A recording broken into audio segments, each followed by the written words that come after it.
must be our goal and our guide. And all that we strive for as a human family, dignity and hope, progress and prosperity, depends on peace. But peace depends on us.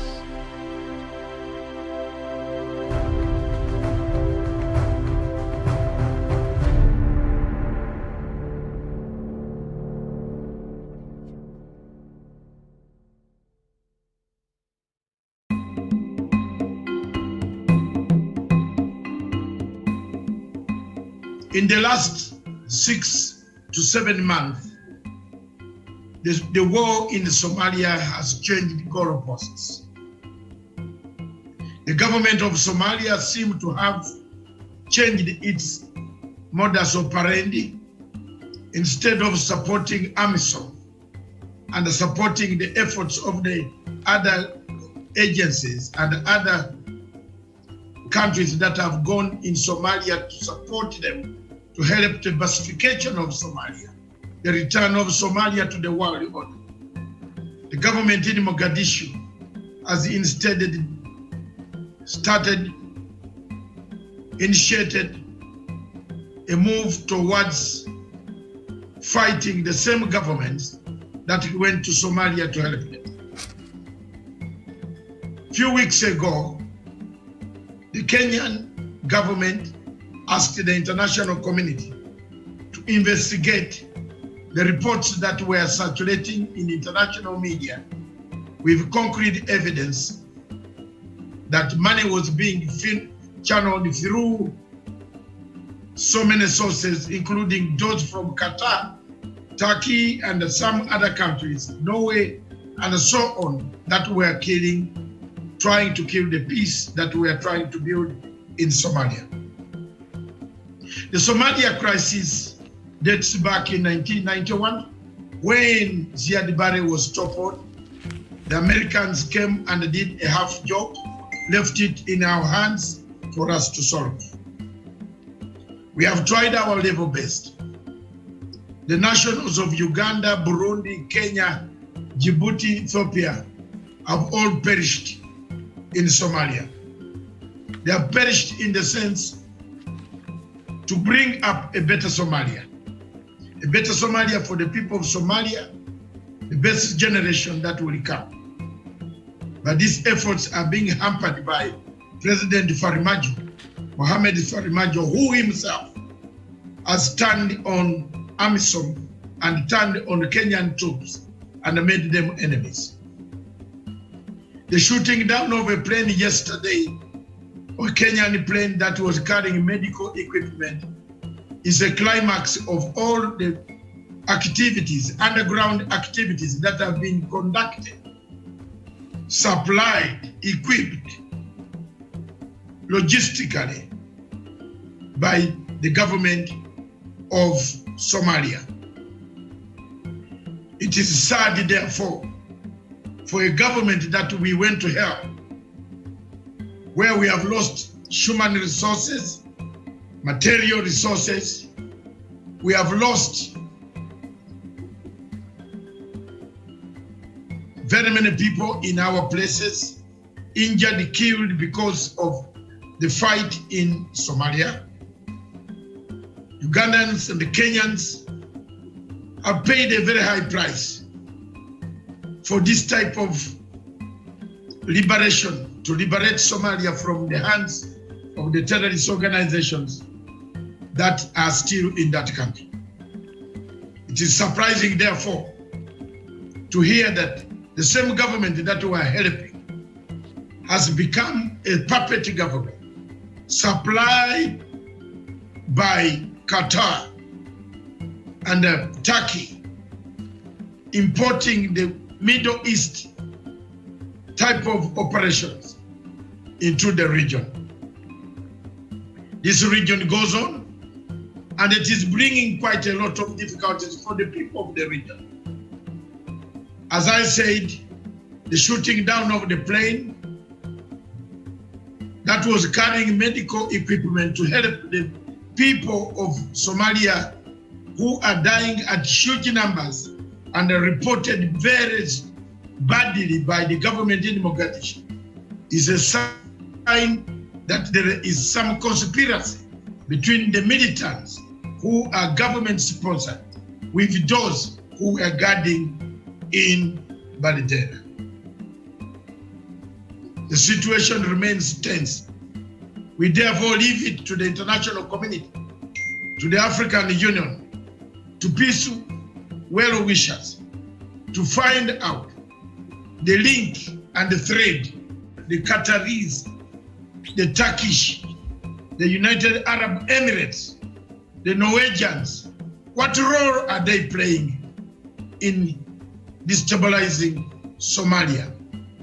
We thank the troops on the ground, the Uganda People's Defense Forces, the Kenya Defense Forces in Kismayo, who have kept peace despite the provocations of the government in Mogadishu.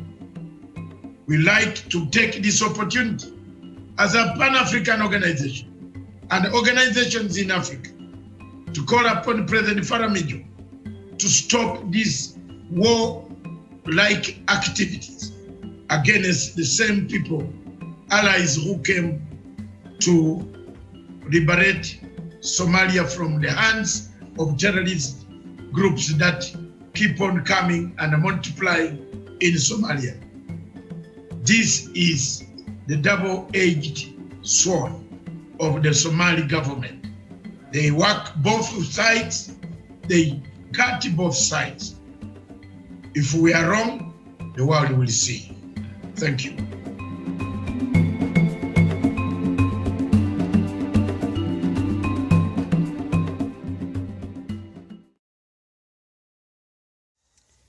A very good morning to you, and thank you so much for joining us. This is Frontline Security, where we get to look at the security situations across the continent of Africa. My name is Miriam Ogutu, and joining me on the panel this morning is Douglas Bodi Kirimi from Meru. Douglas, a very good morning to you. A very good morning to you, Miriam Ogutu, and also to our crew at our headquarters in Nairobi. And also good morning to my friend Roya Kidimwaga, and also to my friend Professor Jared Onyari, and also to our friends across the world. Thank you for having me on the show. It's a pleasure. And we're also joined by Kidi Mwaga. Kidi, a very good morning to you. A very good morning to you, Miriam. A good morning to Professor Onyari. Good morning to my friend Douglas Bundi Kirimi. And wow, good to see Dr. David Matsanga from London. Good morning, good afternoon to our viewers in East Africa and around the world. It's always a pleasure showing up at Punchline. All right, it's a pleasure to have you too. And we're also joined by Jeevan Karanja, all the way from Nyahururu. Jeevan, good morning. Good morning, Miriam. Good morning to our viewers. Good morning to Dr. David Masanga, Douglas Kiremi, and Kidi Mwanga. I hope Professor is around. I don't know. But good morning to all of us. And thank you for having me on the panel. Thank you. All right, very well. And I think Professor is around. If not, then I'm sure he shall be joining us in a short bit. Professor, if you can hear me, a very good morning to you. Well, Professor will be joining us in a short bit, but we're also joined by Dr. David Matanga from the Political Command Center. Doctor, a very good morning to you. Good morning, Madam Miriam in Nairobi. Thank you very much. And good morning, Mr. Kidi Mwaga from Makueni in Wote. Good morning. And good morning, all of you, Karanja from Nanyuki. And good morning, Professor from CBD. Thank you very much, sir. And good morning, Kidi. Good morning, Miriam. Thank you. Thank you so much, Doctor. Nice to have you on the show today. John Smith, thank you. I like that you pay attention. It's not Nyahururu, it's Nanyuki. Thank you for that correction there. Thank you very Absolutely. much. Jima, thank you for paying attention. It is not Nyahururu. It's Nanyuki. Nyahururu is deeper down in Nakuru. Okay. This one is near Nyeri. Mm-hmm. I know the geography of Thank the you for the whole correction. world. Okay. It is here. I can draw the map without looking at the map of Kenya, county by county. How many people can mention, how many counties can you mention without looking at the map? Amongst the panel, how many? I can mention 47 of them. Mm-hmm. That's genius. I can mention 48. Plus another one which Professor, you have added. umeongeza yako ingine ama pwani si Kenya? Yeah, 48 is Indian Ocean. No, it's 48. Umepatia Garissa County another county. Ama what is the Talking about Garissa. Talking about Garissa. You will say 47. Yes. 48 is the map of Kenya, the country. Lakini Professor, hiyo sasa my son will be confused if you were to write that in an exam. So let's just 47 is a substate. Yes. So 47 government. Yes. We have got 48 governments. Yes. That one, in terms of governance, you are right. I can also mark your exam. Yes. in terms of government, but remember, President Kenyatta said he's in full control, so make no mistake. All right. Including, if you start with Makueni, where Wote is the headquarters. And then you come with Machakos. My people have decided to go Ukambani. Yes, this Saturday we are eating food somewhere. That's very good results. I was very worried. And Miriam, I can tell you I'm one of the most honored men in the planet Earth. Before we go on air, are we on air? Yes. We're on air. Thank you so much. So I will tell you something later. All of you. Yes. Kumbe, my voice is very bad in Africa. I shook the man, that guy across. And yesterday I got a telephone call from the one very senior person, my friend, the Prime Minister of Uganda.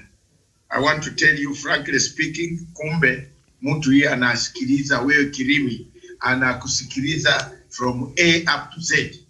I think they take the clip to him last night. I got a call. Wallahi ya Mungu. And I told them my mind. And I'm speaking on this national television, so nobody say I am lying. Don't beat up the small boy. You have stolen the vote. Musimupige. What do you want? Beat people like us who have muscles. If you want. You have beaten me since 1986. I've run dodging run these girls from poisoning me. But you're not there. You're not there to be beaten. You want to go there now. No, I know you. I know Miriam will defend me and the kid. So these are some of the things. Don't beat the boy. Don't rise temperatures. It's too much there in Uganda. It's not worth it. Leave Bob Wine will speak. He has got MPs, 60 whom he has to control so that they don't go different ways. You know, some of them have entered the parliament without DNA, cash. They could be swayed. So we must concentrate on that to build the party. Leave him to build his party. It is democracy. Don't threaten and beat him over the time, run him down. Doctor, we had a very running 27 minutes. The mouth was open, including my money, which they took. And I want to thank God for making Amelia Chambade to collapse so that boy beat him by almost 50,000 votes. You took my money, ate it. $332,000. And I told Rugunda that invoice is needed. If you don't settle it, don't ever, let's continue talking as friends. Don't talk to me about your country. And Doctor, do you know if at all Bobi Wine has already filed his petition to challenge the elections yet? I've not looked at the news this morning. Has he filed yet? Because he has limited time. Okay.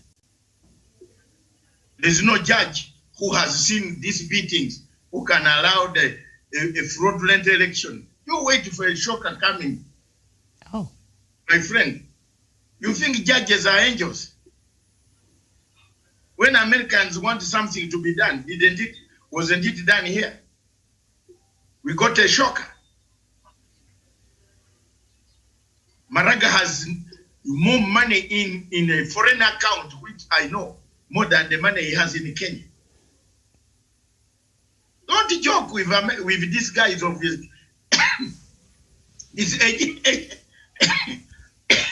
agencies. If they want you down, you'll go. Savimbi. Where's Savimbi? Who was the best African man? Washing the feet of Americans. Even making sure that he takes out the jiggers of the American. Let me take out the jiggers. Say, sir, where is he? He's down here. He's gone. The Americans stand on him and finished. He was caught coming from Uganda with a satellite phone. How do you use a satellite phone when you're a rebel? A rebel, a satellite phone locates where you are immediately. And if tomahawks are coming, they will hit you. How did Konyi escape the heat? He left the satellite 60 miles away and walked away. When they went to hit, they hit the satellite. Number one. But they did not know he had another second satellite. Moments after hitting is when he called me and said, oh, is it you who called me or I called you? Said, it's you who called me. You have now been hit again. You see, I told you to sign the agreement. Said, David, thank you for the job you have done. Bye-bye, I've gone. Up to now. He told me, I told you, Museveni is not trusted. You see what he has done? So if you were to come here on 14th of December, Miriam, I would not be here. I would have gone before Morgan Changarai.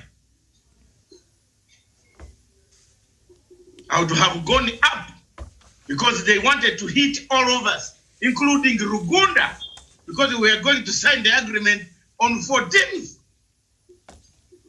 So don't you think God is very grateful? On 14th, all of us were to fly, including Riek Machar. So the man selected, you know, the people he doesn't like, who talk peace, let them fly with the helicopters. The Americans were coming to hit it with, not even coming, with tomahawks. You know, from a tomahawk is set from Djibouti.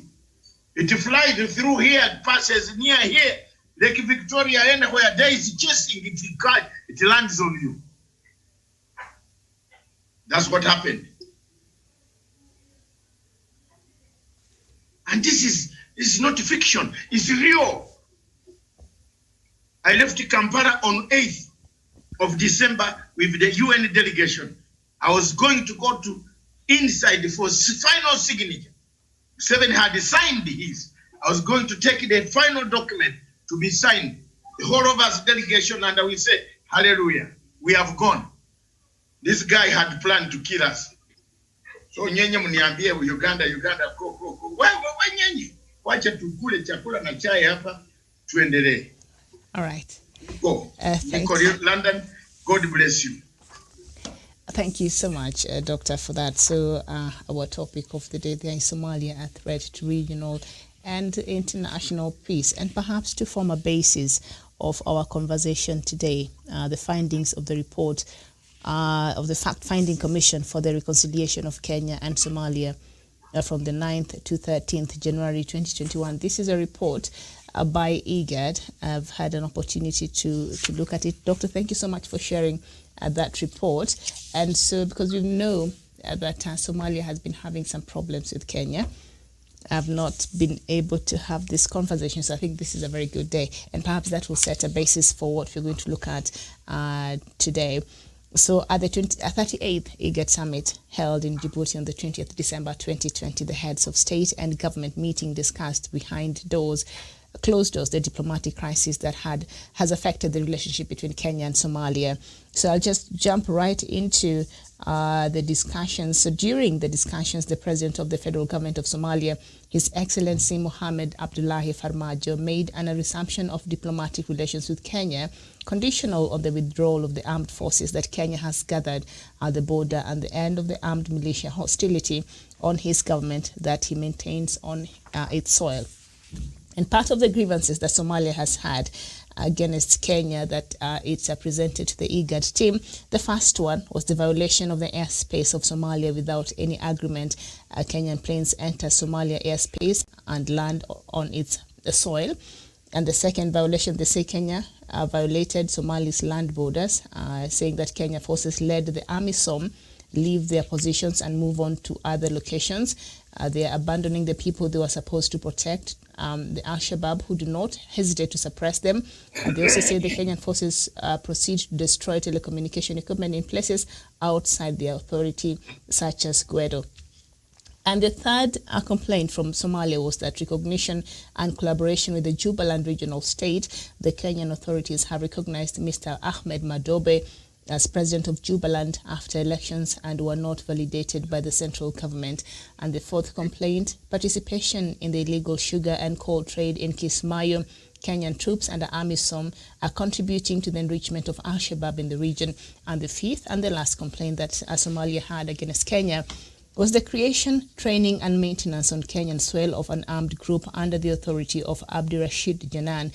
This militia hostile to the government of Somalia is based on Omar Jilo, 30 kilometers from Mandera, inside Kenyan territory. And this was Kenya's response to that. Kenya said that the reasons behind the severance of diplomatic ties with Somalia were unknown to the Kenyan government, while expressing regret that it has come to this point. They urged the Commission to expedite its work to enable the IGAD heads of state and government to resolve this crisis with the sister Republic of Somalia, which is actually not a crisis. The Commission was quick to share with the Kenyan authorities the grievances put forward by Somalia as developed by Minister of State for Foreign Affairs and Federal Government of Somalia. And so let's get into the commission. Of course, Kenya denied a lot of these things, and it's quite detailed there. But let's just get to the findings of IGAD, and I think this is important, and people need to understand. And then from that, we can have our conversation today. So the first finding, during these overflights, members of the commission were able to observe Somali military troops based on the border between Kenya and Somalia. The commission was unable to identify an additional camp populated by Somali militias. Remember, Somalia had accused Kenya of training a militia, and this IGAD team said they were unable to identify any additional, camp there. So that was found not to be true. The other one is the second finding, with regard to the violation of Somali's airspace, the Commission considers that there is sufficient evidence that Kenyan aircraft entered the Somali territory in disregard of the provisions of the Convention on Civil Aviation signed in Chicago on 7th December 1944. And on the third findings, on the charges brought against the Kenyan troops under the authority of AMISOM, the Commission considers unjustified this ostration against the military forces acting on behalf of AMISOM. So what they said is you cannot accuse Kenya because Kenyan forces are acting on behalf of AMISOM, and where they are stationed, that is where they have been designated under AMISOM. So you cannot say that Kenya forces are there illegally. So that was also found to be false, one of the claims there that Somalia made. And the other one, on the recognition and collaboration with the regional state of Jubaland, the Commission has no evidence of such recognition. So they're saying no, there's no place, we've not found any evidence linking Kenya collaborating with Jubaland the way Somalia had said. The participation of two influential Kenya politicians, figure Aden Duale and Yusuf Haji, in the enthronement ceremony of the president of Jubaland does not constitute a recognition. So they're saying whatever those two chose to do, that was not the position of the Kenyan government. So that is the third of the claims that Somalia had made there that had been disputed. And finding number 4, on the trade of charcoal and sugar in Kismayo, the Commission welcomes the diligence with which the issue has been addressed. Indeed, by Resolution 2551 of November 2020, the Security Council banned these types of trade, and AMISOM as well as the federal government of Somalia welcomed the good result. This fight has dried up the accounts of Shabab. So that means this trade is not happening anymore. So those claims were not or baseless. According to the fact-finding mission, the trade of charcoal and sugar, because I know that is something that Kenyan soldiers have been accused so much.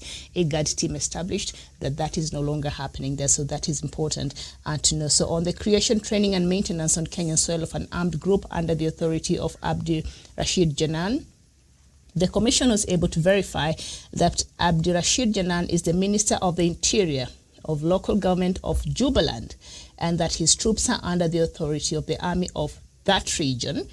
It should be recalled that during the London meeting on the 17th of May 2017, and Somalia security architecture was adopted, which maintains the armies of the regions in addition to the regional police. So this army has in the past scored notable victories against Al-Shabaab alongside American forces. So this army that Somalia has been claiming, yes, has been working in helping the army, and they've been doing it on their side, not in Kenya. So Kenya has not been training this, and that is according to the IGAD. So in conclusion, the Commission considers that these grievances, some of which are long-standing, do not appear to it to be sufficient to justify the diplomatic separation between Kenya and Somalia. It is true that the federal government of Somalia is sovereign in its decisions. However, on closer examination, it cannot help but be considered disappropriate and unproductive, because the two countries are intimately linked politically, humanely, and economically. The consequences of this measure, that is Somalia cutting off diplomatic ties on the 3,000 Somali children attending Kenyan schools on the other side of the border, they will be affected. The hindrance to the functioning of AMISOM, which has since been experiencing difficulties in relief operation among Kenyan troops, and the economic impact of the embargo on cart in the agricultural region of Meru are a perfect illustration of this. The Commission recommends more diplomatic efforts be deployed at the highest level in order to reconcile the two sisterly countries of Kenya and Somalia. So in conclusion, what the IGAD team found was that a lot of these claims by Somalia were unfounded and the diplomatic separation was unwarranted. So now we can start our conversation, Doctor. Thank you very much. Miriam, yesterday you might have missed a chunk of it. I did. We really discussed, we delved deep, we went deep in the territory and have looked at all those factors. The topic that hangs out today, and we want to make it categorically clear that we have no hatred for the people of Somalia. I have no hatred. I don't have a hatred. Neither will I have a hatred. My own country, Uganda, gives Somalia and Somalis access without visa. We live with them. They are the best businessmen in our country. We don't discriminate them. We have intermarried with them. We have produced children with them. They have also produced children with us. So we are linked together. So we don't have any personal grudges against the people of Somalia. We have difficulties with President Farmajo, President Mohamed Farmajo, as a man who is creating friction in the footsteps of his uncle, Siad Barre. He's linked, is a relative of Siad Barre. Remember, ladies and gentlemen, the collapse of Somalia came because of this type of difficulties that Mr. Farmajo has reintroduced. The question of regionalism, the question of devolution is the main subject that made a military coup that took power from Mr. Siad Barre. The belligerent manner of operations against other states is what caused the trouble that we saw that came about in 1991. Somalia became a pariah state up to today, a failed state up to today. The question that is on your poster, on our poster, because we all have this background, and we thank Miriam for bringing back all this. We support, I support IGAD 100% for the findings. And I'm going to go a step further by actually lobbying international agencies to make sure that we choose Somali president for the belligerent behavior to the United Nations Security Council. There's a belligerent behavior, a man who wants to create chaos for this region, a man who wants to break up the regional peace, Somalia has threatened to leave the East African IGAD and bloc and go to join the Arab League. It is right now. They have just sent a text on Twitter. The government is saying they will leave because Kenya, they cannot stay together with Kenya. Yet we have stayed together with Somalia for years. We have lived together. Kenya has lived together with Somalia. So the question here is, isn't Somalia a threat to regional and international peace in the Indian Ocean? If Mogadishu has brain and diplomats who have brains like Matanga, look at where I'm taking you, Mr. President. Farimajo, I want to take you to the table. I want to deliver you to the altar of international law. There are two issues that you must accredit or you must attach to any petition when you are petitioning against President Farimajo. One, President Farimajo, in the history of Somalia, existence between Kenya and Somalia and other states created an economic war through the oil blocks in the Indian Ocean. You see, the whole of this drama, behind all this drama, there is the Indian Ocean oil blocks. Who owns them?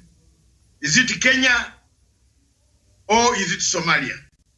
Most of the analysts seem to have gone berserk and have forgotten that all these things happened. The resurrection of oil maritime border boundary disputes came as a result of Farimajo's belligerent behavior in the Indian Ocean enclave. Therefore, and I want to state here, therefore, and it is now the game of the best men who can handle international relations. Forget about your Mogadishu terrorism, which you beat up people. There is time now has come to take you a notch higher on the international platter, on the international altar of justice, to deliver to the United Nations Security Council. How do we go about this? This afternoon or tomorrow, I am delivering the first document, or tomorrow, first document that will be with the Secretary General. I want to cry if people don't see where we are heading. I've already seen where we are heading. We have a conflict between Kenya and Somalia on the maritime, which is in the ICJ. If this conflict is not referred, we need a deferral.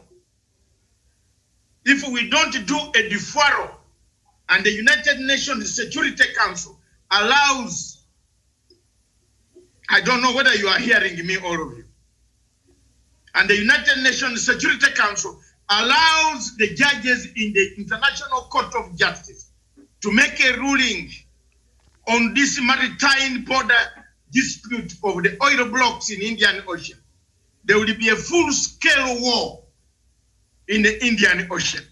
Let's not sit here and blah, blah, blah, blah, blah, blah. No. Let's solve the matter before it engulfs us.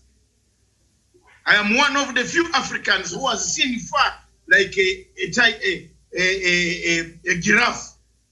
I've seen far now. People are waiting, thinking of this fighting in Ohio, the Huati Gendo, this. No. The biggest problem is the economic war, which everybody is not seeing. And I want us to focus on that. How do we, this guy created an economic sabotage strategy in the region. He brought the oil crisis of a maritime border dispute We have had 3 presidents from the time Somalia and Kenya got involved in the crisis. What has happened? What has happened? There was no crisis under Sharif Ahmed Sharif. We used to work together. They knew there was that oil. They knew there was those boundaries. They were abiding by the African Union resolutions. But guess what? When Mr. Farimajo, Mohammed Farimajo, arrived on the scene, what did he do? He broke all the norms. He started working with Qataris. He started working with Turkey. People who are interested with mercantile capitalism over the Indian Ocean enclave. You remember, Turkey has a hangover. The Ottoman Empire has a hangover over the East African coast because they left in tears. They never left a territory. So they have come back.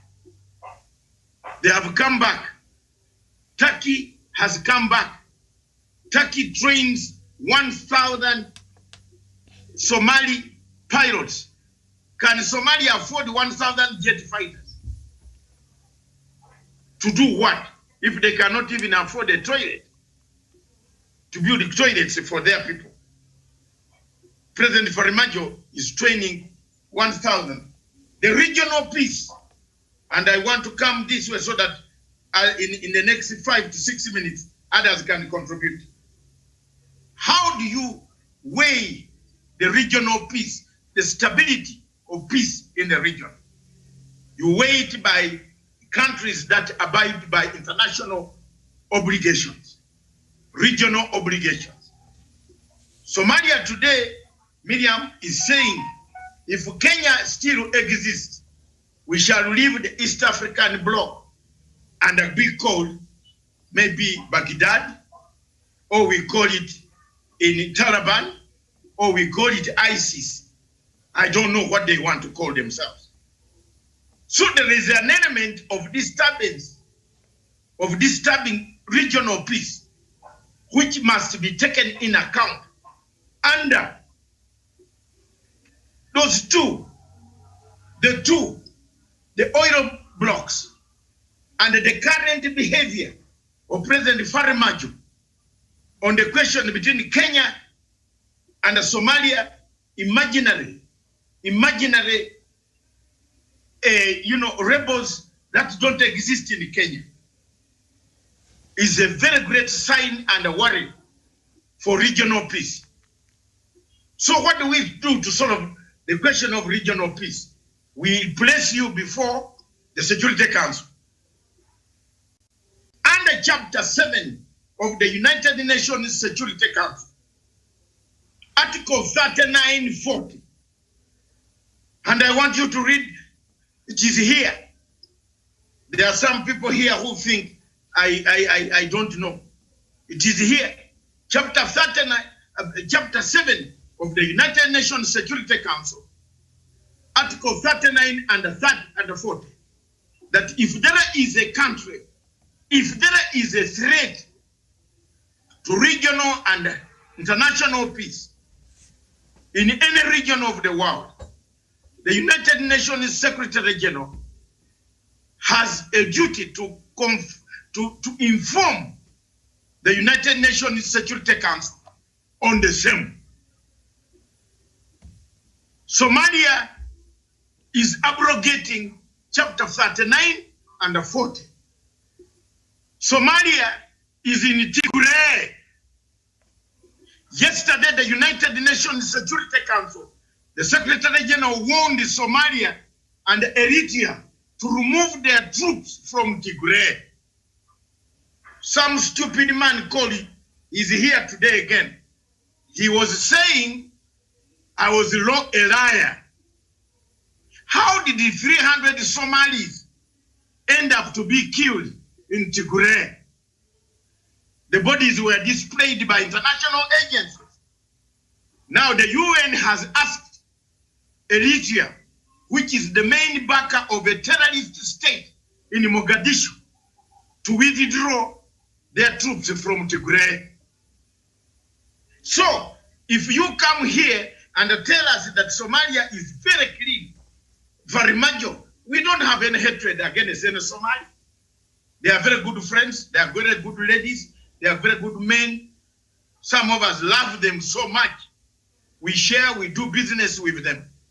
I have done a lot for them in London because they didn't know English. I come from an English-speaking country. I was there in London before. I filled their forms and they became refugees in London when they had no state. They found me there when I had no state, but I helped most of them. Ask any of the MPs, those who know me, will know I did a great job not to allow the Wazungu to molest my African brothers. I did not look at the color. I did not look at the hair. I did not look at the teeth. I did not look at the food they eat. Okay? I stood firm. Therefore, under that chapter, there is a case for Somalia to answer. There is a case of insecurity coming in Indian Ocean. If you make a ruling on the case of Kenya versus Somalia in ICJ, Kenya will, if this ruling goes either way, if there is a threat to peace, what does the country do? If there is a threat to peace, what does the UN do? The UN defers the motion, comes in and does what we call a deferral. I therefore take this opportunity to tell you here to announce that the case of oil blocks in the Indian Ocean, the struggle, and I have been doing thorough research with several agencies, my organizations worldwide, Human Rights Watch, Amnesty International, and others that support my cause at times and disagree with me at times. We are looking at peace in the Indian Ocean. That case should be removed from the ICJ and deferred. As long as Mr. Mohamed Faramijo is the president of Somalia, if that case is determined by ICJ, there will be a very big war that could spark, destroy peace, stop economic activities, stop planes, stop ships from passing through the Red Sea, the Suez Canal, through the Mediterranean, the Indian Ocean, to the biggest trading partners in East, Malaysia, Indonesia, China, India, and other countries. Therefore, I have a case here. No country in the UN in New York will refuse my case. They will take it up. 2, as long as Somalia wants to pull out of the East African engagements of IGAD and others and look for either Houthi rebels across Yemen, don't forget that they are very eager to look for Houthi rebels. They want to make this an Islamic state because they are now, the cover here is, which you have to understand, my panel, is the cover is they have been caught. They have been having Al-Shabaab inside their cabinet, their government. So we have exposed that Al-Shabaab are part of the government of Mohamed Faramijo. So now they only shame, instead of them receiving shame and an award of shame, they just want to run away from IGAD, rubbishing IGAD's statement. Djibouti did not stand by Kenya. When Djibouti was competing with Kenya to be a member of the United Nations Security Council, Somalia supported Djibouti. So automatically you expected Djibouti to come and say, yes, Kenya has got training rebels training in Nairobi, going to attack Mogadishu. But Djibouti said, no, we don't see the rebels. For you to see the rebels, you must tell us how many arms You have given them which guns they are using, SMG, AK-47, bazooka, which numbers. You must know the parts, the type of uniform, the location. Some of us have been in these rebel activities for a long time. And you don't expect that you locate rebels and blame them on someone. That's a tactic of President Museveni, which is growing up in the Somali government. Museveni comes up in the morning and says the rebels are somewhere, go and surround that area to arrest the younger men who are not rebels. And Farimajo now has become a great student, graduated in Museveni school of hypocrisy and the tactics of Fanon fancy theory, of using violence tactics, of Fanon fancy, like Ruto. They are the three people that Museveni is bringing in this region. And you people are keeping quiet. You Kenyan intelligence, you are keeping quiet. You are watching these things happen. I might not have energy to speak again in the future, but I'm warning you people, my people in Kenya. I have been in the rebel activities since 1978. I held a gun, the first gun in 1978 in Tanzania when removing Idi Amin. Please, be careful. This man is teaching two people. Fenoni Fanze Fiore, the guy wrote one document in Dar es Salaam University, a thesis on Fenoni Fanze. Go and look for it. Just type Museveni Kaguta Yoel. It will give you the thesis. It will give you the thesis he wrote of violence and violence alone. That was violence and the tactics of violence and blaming other people. Blaming the government of this one will make you win support from the civilians. What Farimajo is doing today is the same thing. He knows there is an election next month. He's blaming Kenya. He's telling Kenya that Kenya is arming people to come and finish us Somalis. Mm-hmm. Nobody is against Somali people. I have no problem against Emory Yusuf, against the people here, Magina Yusuf, all these people who are writing. I don't have enmity. I have problem with a man who has not rescinded his American passport, and yet he is a president of an African country. Is he a president of Somalia or a native of Minnesota?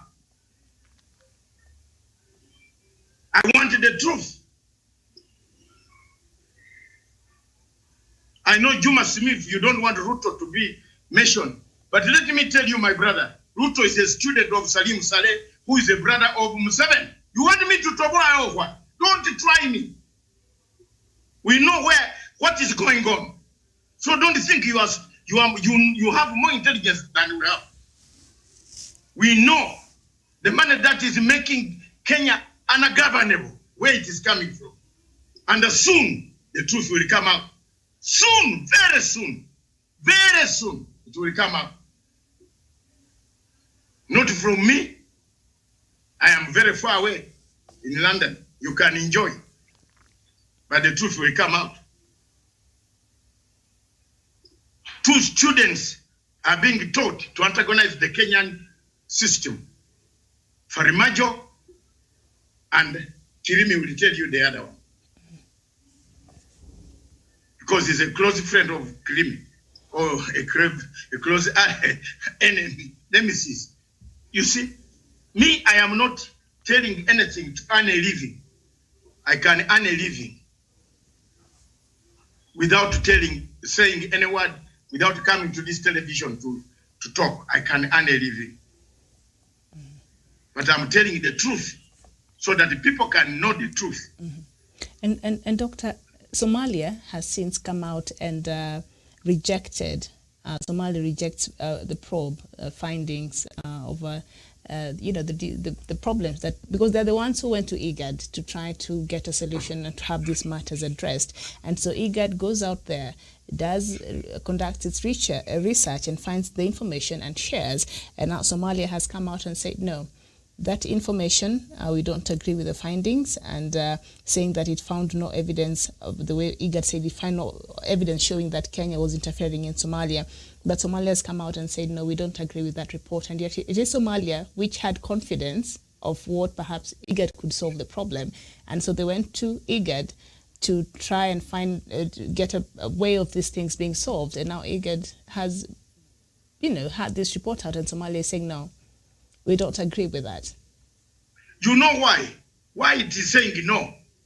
And yet it is the one that called for these investigations by IGAD. And now it turns up to issue a statement last night with some broken English, that they had, they totally disagree with what the IGAD have said. We support IGAD. IGAD has been there for peace, times of peace. You saw what IGAD brought in South Sudan. IGAD has brokered peace before. It is IGAD which was the first body that enabled Uganda, and I'm now telling you the truth, enabled Uganda to send 12,000 men, troops into Mogadishu, to pacify Mogadishu, for it to be found where it is today. So you cannot underrate IGAD. It is only stupid people who have not read the history of this region who can now underrate IGAD and say, we don't care about IGAD. Why is he not caring about IGAD? Why is Mohammed Faramijo not caring about IGAD? Because he knows IGAD will smoke him and deliver him to the AU as a man who has refused to have peace and mediate and sit down and mediate. Mm-hmm. But for us who know what the AU is, we are not going the AU route. I am going the route of United Nations Security Council. And I'm going to place my document. If someone like Emre Yusuf can see it tomorrow, wait and you'll see it tomorrow. You read very good Shakespeare English tomorrow. I don't think there is any Somali Faremajo can write such English. If he can write, I will give him a credit. My worry is not against any Somali. My worry is against a leader who has not renounced other citizenship and given us a document that he renounced American citizenship. Mm-hmm. That is my contention. Is this an African leader or a leader, a satellite state of American, Trump administration of Minnesota, where he grew up to become a member of Republican Party? Is he a member of Ku Klux Klan? What is that thing called in the US? I always mix it medium. He could be, because he has become. Is he a member of that organization? Is he a duplicate of his uncle? His uncle, Siad Barre. Siad Barre helped to do this member Mogadishu, Somalia. But the Ku Klux Klan is a racial outfit there, so I doubt they will welcome. Yes, I doubt they will welcome Farmajo. No, Miriam, yes. Why I'm justifying that today is he's saying, as long as Kenya is in East Africa, he will not be a member of East Africa. So where is he going? In Indian Ocean? Or where? Or Red Sea? Is he going to hide under Red Sea or Indian Ocean? So is that not racial? Why do you hate Kenyans so much to the extent that you want to leave the IGAD and the East African organization? What has Kenya done? Those are my questions. And that's my position. All right. I submit, therefore, that under Chapter 7 of the United Nations Security Council, Article 3940 of the United Nations Security Council can defer a case of the oil blocks on the Kenya and the Somalia, tell the court to hold no judgment two, the regional peace and the international peace has been affected. Therefore, the United Nations Security Council must reprimand the leader who is breaking the rules. And one of the leaders breaking the rules who does not want to listen to even in regional organizations is Mohamed Farmajo. I rest my case. All right, very well, thank you so much. Now I'll bring in the rest of the panelists, and I'll start with you, Douglas. Well, Somalia is the one which went to IGAD to file the complaints it had against Kenya. So IGAD took it upon itself, formed a committee, and they were sent for a fact-finding mission, and they came out with the findings, and they were able to say whatever they found. And you know, like I read there earlier, I think it was important to just set that, to bring that background. And we see Somalia's government has come out and said, no, we don't agree. In the first place, they had confidence when they went to IGAD, I'm assuming, because you cannot approach something that you really, I don't think will address your issues. So now IGAD, this is the findings from IGAD. So what does this say about Somalia in regards to the regional peace? Because if we have ratified and we agree that you're going to work within the parameters and everything that, you know, these regional blocks that we the different countries are, then we are held, we are bound to respect, you know, the decisions and everything. So that are, you know, from these regional blocks. So for Somalia to refuse to agree, and yet it is the one that went to IGAD, what does this say about Somalia? And also, will this further, you know, affect the peace, especially the fight against Al-Shabaab in the region? Thank you, Miriam, and thank you for that candid question, and I'll answer it to the best of my ability. One thing that Somalia has done, and which should be quoted as Farmajo, Mohamed Abdullahi Farmajo, the president of Somalia, is that when you disregard what IGAD has done, and it is you that went there to file that complaint to IGAD, it means that you have lost touch with reality. The reality is that IGAD has been able to solve regional issues in South Sudan and other places. IGAD has been able to stop and also deter many countries from going to war, and also internal conflicts between nations. And also when the president of Somalia, His Excellency Abdullahi Mohamed Farmajo, went to Djibouti, he sat on a table with the President of the Republic of Kenya. They defined the COVID-19 rules and regulations that they want to go and also meet so that they can talk about the integration of Somalia and also the Republic of Kenya. But at the end of the day, we have seen Farmajo has gone ahead and continued his issue or tactics so that he can continue blaming Kenya for non-existence, rebels, and all issues that he raised at IGAD. One thing that we need to also demystify is that Kenya is at war with Somalia. When Farmajo draws this nationalism card with the people of Kenya, it seems that like the people of Kenya have an issue with Somalia. We have an issue with one person alone. We have an issue with Mohamed Farmajo, the president of Somalia, the nephew of Mohamed Siad Barre Masra'a. In 1991, Somalia was sent to a civil war, which his nephew today, that years later, His Excellency Mohamed Farmajo, the president of Somalia, wants to take Somalia again. Because at the end of the day, all we are seeing today is Mohamed Farmajo drawing Kenya into his re-election, and also on the issue of the well blocks, and that is complicating the whole issue. At the end of the day, all the things that Farmajo is doing to continue undermining the Republic of Kenya, to take us to a confrontation where we can be able now to move from the well blocks, to move from the issues that he's talking about, internal interferences and all that, so that we can get into a full-blown war. If his uncle went in 1991 and also brought the country to a civil war when he was thrown out through a coup in 1991, his nephew again is trying to do these shenanigans again in Somalia. The world needs to come out and contain Mohamed Farmajo.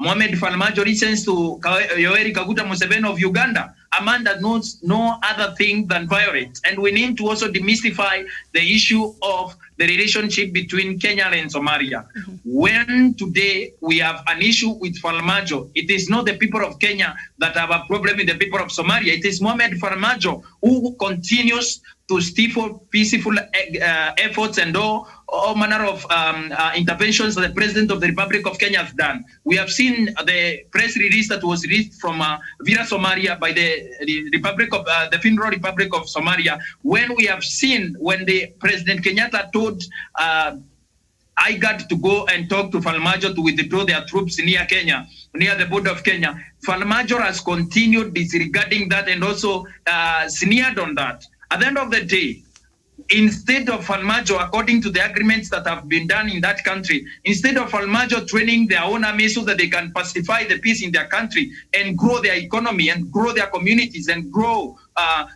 their political space, Farmajo has continued intimidating Kenya with a small group of troops. And at the end of the day, this is not going to work well for the Republic of Kenya. And Kenya has done everything that we can be able to do on the peaceful front and every other means that we can be able to do, including talking to IGAD and also responding to IGAD very well. Remember, when IGAD came to the Kenyan side, Farmajo administration is accusing the Republic of Kenya and the people of Kenya and being too hospitable, and that they doubt that they had to influence the outcome of IGAD. That is uncalled for. Farmajo is drawing the Republic of Kenya to unnecessary drama for his own nationalism card that is using in the next election, and for his own well-brought issue in Somalia. And like Dr. Masanga said, this is an economic war that people have not been able to see, that countries cannot be able to come out clearly and say that Farmajo and his administration is gearing for an economic war with the Republic of Kenya. And for the people that fund Farmajo and also cause the meme that we can see, because this is not Farmajo speaking. This is not the Republic of Somalia from Vira Somalia speaking. There are people and also foreign powers that are directing and also tuning his ears directly to Nairobi. Right. At the end of the day, Qatari, the people of Turkey, and also as we continue with also France, which has an hand there. Remember, France has an issue with the well in Turkana. They were never given anything. So these people want to get back to us by taking our oil blocks. And Farmajo is the only stooge that they can use to get to us. All right. At the end of the day, we need to resolve this issue amicably. If you don't resolve this issue amicably, there will be a problem. Like Dr. Masanga said, there will be a huge problem that people cannot see. The proxy war about Al-Shabaab and every other. All right, very well, Douglas Kiribi. Thank you so much there. And just saying, before you, a very serious point, saying we are discussing Somalia without any Somali national. I want to invite my Somali friends. I invited Emre Yunus because they use pseudonyms. They use names that are pseudo. That's why they don't want their faces to appear here on the screen. I invited Yusuf to come under the number, Mr. What is his name again? Magan Yusuf. The number you can come in on our Zoom is take a pen. I allow you to get a pen now. The number is 399 535 8320. Once you click in that meeting place, then meeting code, password. The number is 503670. That is the number. Click in. Click in and come in, sir. Don't talk don't insult, don't throw insults. Today I'm not in the mood of throwing them back. But I am a man who has a package. I am a package. I'm a package deliverer. Courier. I can courier the insults. Niko nazo mingi sana. So don't throw insults. Come in and join us. Book in. The technical team in Nairobi will open up and you come on the screen, argue with these younger men, your fellow academics, discuss this without insults. Anybody who is very much in love with Ruto, that when you talk about Ruto's name, your blood sinks out of your body. All right, doctor, they're asking that you repeat that number, please. Can I repeat the number? Please do. The number is 399. Okay? 535. Okay? 8320. Meeting point. You enter Zoom. On Zoom. Then you come. Passcode, which makes you now arrive and see Dr. Masanga smiling. All right, you can call me any names. The passcode is 503670. Again. That's the number. 503. 503 670. All right. Very well. Thank you so much, Doctor. And you can join us peacefully. Whether you are in Mogadishu, whether you are in Doha, whether you are in Qatar, whether you are in Turkey, this is an African television. It's not for, we created it to exchange views. As long as you are not a terrorist, don't come on our station. Because you could be, they are looking for, FBI is looking for you. Yes, you fear to come. It is Zoom. It is Zoom. There's still altogether details there. It is Zoom. So if you can click on those numbers that Doctor has given you there, then you can be able to join us and you can have this conversation. Zoom, yes. Yes. Well, thank you so much, Abdi Aziz Ahmed. Happy New Year to you. We've not seen you this year. I hope you've been well. Thank you so much. And you're saying we are planning to withdraw from IGAD. Now, Kidi, Somalia is the one that took this complaint against Kenya to IGAD because they had confidence, full confidence that IGAD could be able to resolve some of these matters. So when the findings came out and majority of the issues they had raised there did not favor their position, now they're saying we are going to withdraw. What is this about? Well, Miriam, one thing is that we must underscore the importance of regional bodies like IGAD. Because part of what IGAD does is to, among other things, share intelligence on the threats in the region. So that when the IGAD set out to understand the nature of the problem in Somalia, and they are saying that these claims are falsehood, there is one thing that we must first also appreciate. That in this falsehood, they're saying that Kenya has recognized President Madobe. In state recognition or diplomatic recognition as an element of statehood does not come from politicians. It comes from the diplomatic instrument of a country. So that if that claim were to stand, it would only have stood if the recognition they're talking about were to come from the Ministry of Foreign Affairs.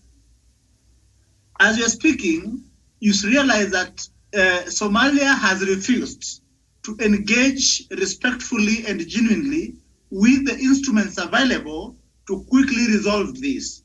In part, as Daktari says, that because they are tampering to the whims of other international players who are keener to destabilize the peace in the East Africa region. Because if and when they can have a launch pad to anarchy and chaos in East Africa, then they would easily destabilize the entire East Africa, the Central Africa, and South Africa. Mm-hmm. Because Kenya for a long time has been a gateway into these areas. Mm-hmm. So that is why it is even more imperative for Kenya working jointly with other partners to ensure that this belligerence by Farmajo is not permitted to stand. Thank you. All right. Thank you so much. Akidi Javan, what do you make of Somalia now threatening to leave IGAD, and yet it is Somalia that approached IGAD with these problems, and the committee was formed, went on a fact-finding mission, they brought out their report, and Somalia is saying we don't agree with the content of that, and now they're threatening to leave IGAD. What does this say about Somalia? Thank you, Miriam, for that good question. One thing that we are seeing a government in Somalia that feels like they are the only people that can control what other bodies do.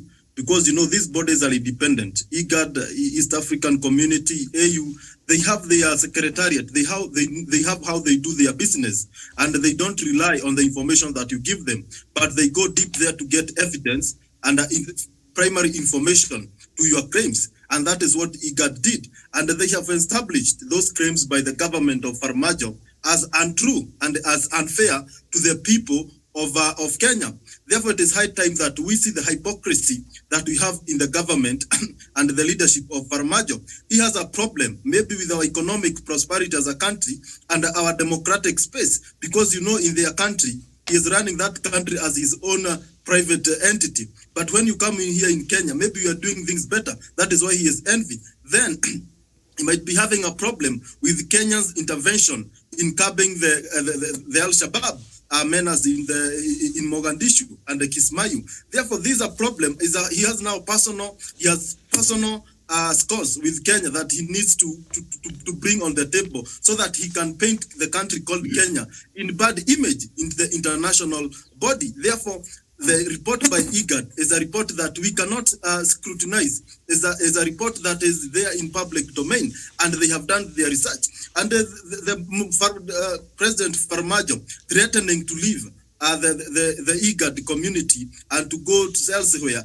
We have no problem with that, because at the end of the day, we cannot force them. And yesterday, Miriam, you are talking of an issue where some of these African countries who mostly have the Arabs, who are dominated by people from Arab origin, they feel like they are more of Arabs than Africa. We have seen even with the North African countries, where they feel like they are more aligned to the Arabs nation, the Asian nations, than the Africa. Therefore, maybe he feels like he is not part of African nation, or he is not an African. That is why he is threatening to go back where he belongs. And you have heard Dr. David Masanga saying he still holds his passport in USA. Therefore, you see a man who has not committed fully to support the African agenda. This is a man who has a divided loyalty, divided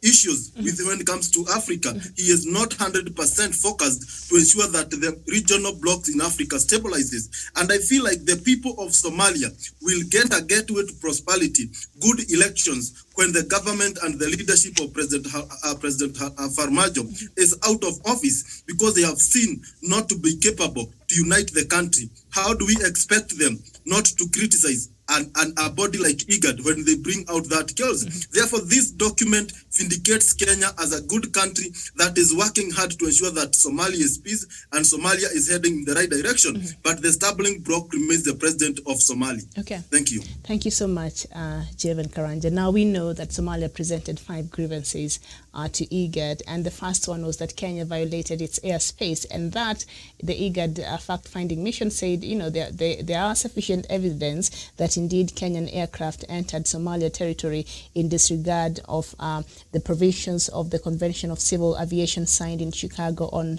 the 7th of December 1944. So IGAD agreed with Somalis, the first point, that indeed there are sufficient evidence that Kenya violated its airspace. But the rest of the other points, the other 4 points, IGAD said no, we did not find any sufficient evidence to warrant the need for Somalia even to cut diplomatic ties. Remember, that's what happened in December, that made IGAD form this commission to go and find out these claims that Somalia had brought before it. And now Somalia, so one of the things that it brought forward, IGAD, the committee agreed, but the other 4, they said no. We tried looking for a place where you're saying Kenya is training this militia group, we did not find, and others. And so does that warrant now Somalia to leave IGAD? Because from what we hear, they're threatening to leave IGAD.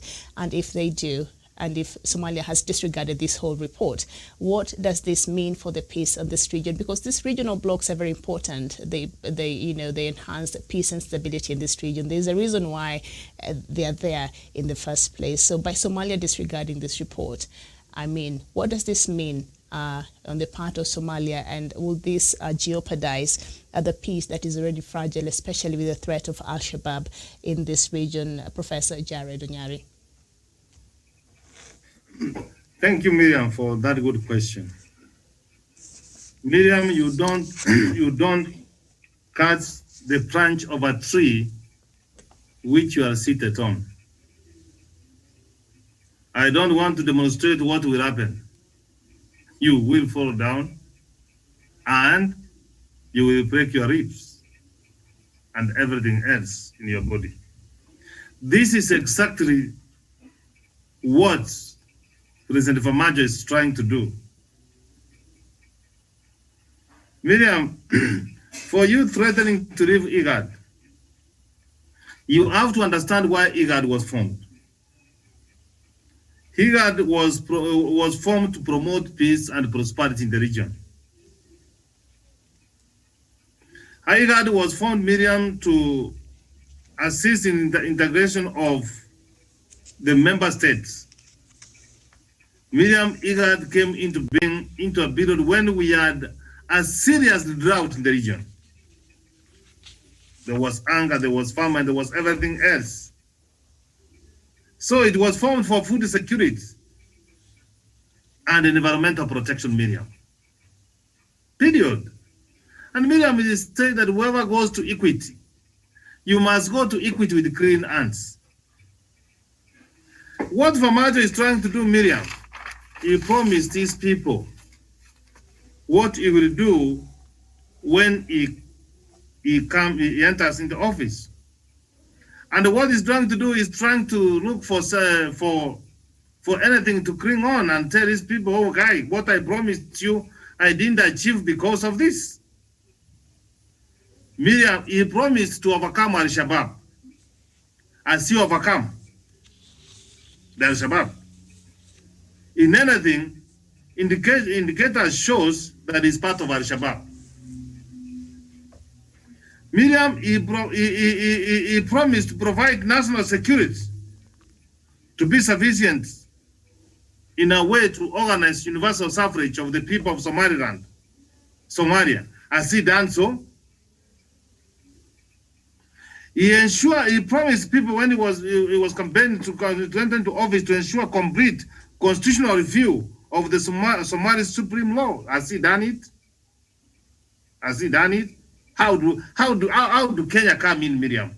You promise your people you will do this, and then you turn around and say, no, I have not achieved because of this one. If you want to get about IGAD, and this is my message to African leaders, and I hope they are listening, and the President Famajo should hear me clear on this, that the respective countries which they represent does not belong to them. Somalia belongs to the people of Somalia. And the people of Somalia will chart their destiny, Miriam. When East Ango mistreated the people of Kenya, because the people of Somalia, and they could not treat them with fairness, Miriam, what did the people of Somalia do? They rose against him. And for the last 30 years now, we are adding, Miriam, we have not had a stable Somalia, which has become a problem in the region. And we are not going to sit. And IGAD is not going to sit and watch you destabilizing the region. I'm telling you, the world will not sit and watch you destabilize the region. You know what it means. How many lives has been lost? How many generations have been destroyed simply because of the leadership of this kind of leadership. Miriam, there is rampant corruption in Somalia under his watch. Miriam, he talks about Kenya interfering. Is there a government that we should go and interfere? The government which we formed here in Nairobi? He will be out of power and he will come back to Kenya, I assure you. Miriam, don't throw stones to a neighbor. God designed that we become neighbors with the people of Somalia. And the Somalia people and the people of Kenya, we are good friends. Why are we why are we taking all this time to discuss all this? We want a stable region, period.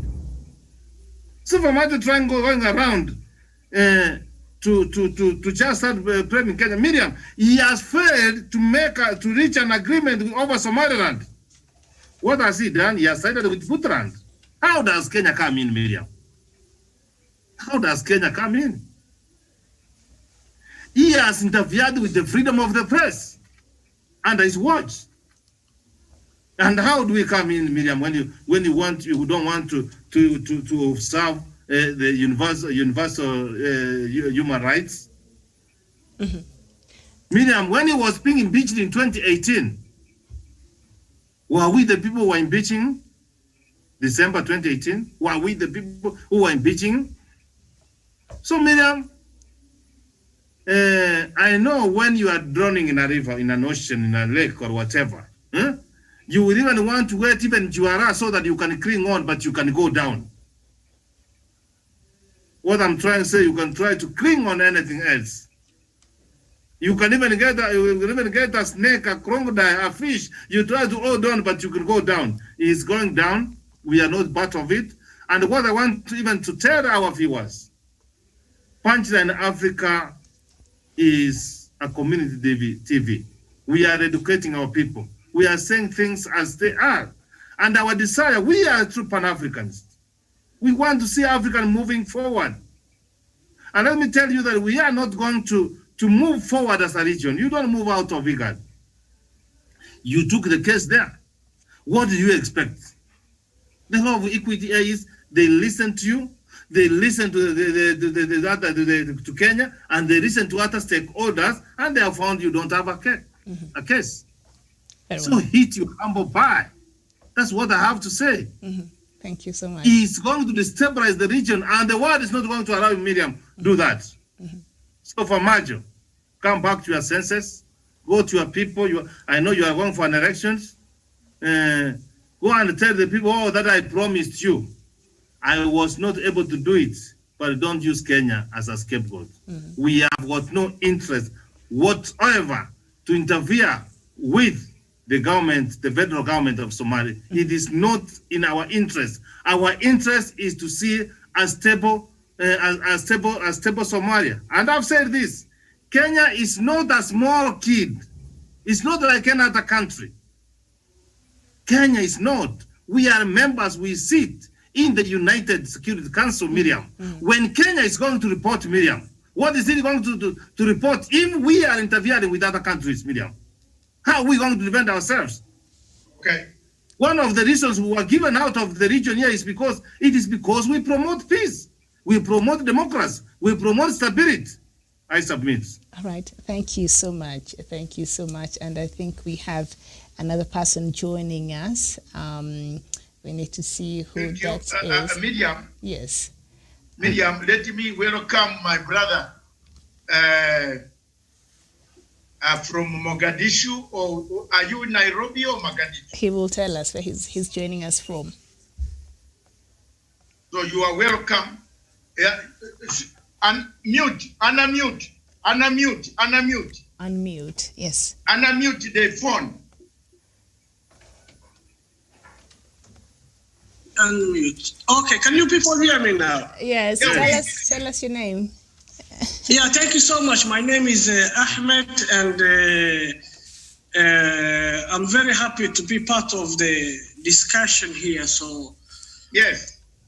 Yeah, thank you so much. Yeah, this is a very important discussion, but it seems like it's one-sided. That's why we want you in. We want you.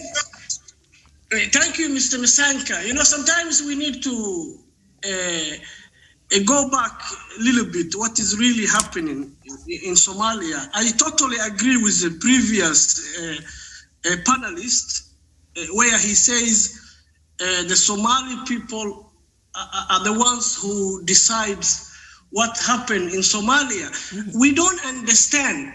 I mean, why Kenya is so obsessed in our internal affairs. Somalia is a sovereign country. We are the ones who are deciding our fate. So we don't understand. We totally don't understand. If Kenya does not have a hidden agenda, we saw on TV the other day, Kenya is saying we're waiting until Farmajo go, as if Farmajo is a problem to their own affairs. We Somalis want Farmajo to be there, and we are the ones who are deciding. And Somalia is a sovereign country which is free for her affairs. And the other point I would like to raise is that you people are claiming Kenya is not interfering in the internal affairs of Somalia.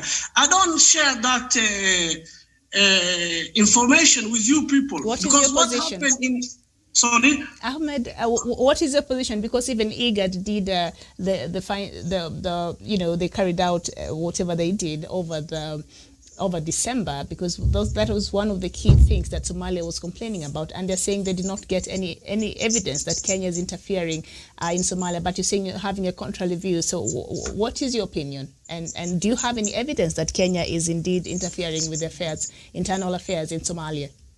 What is his claims based on? Yeah, exactly. Go ahead.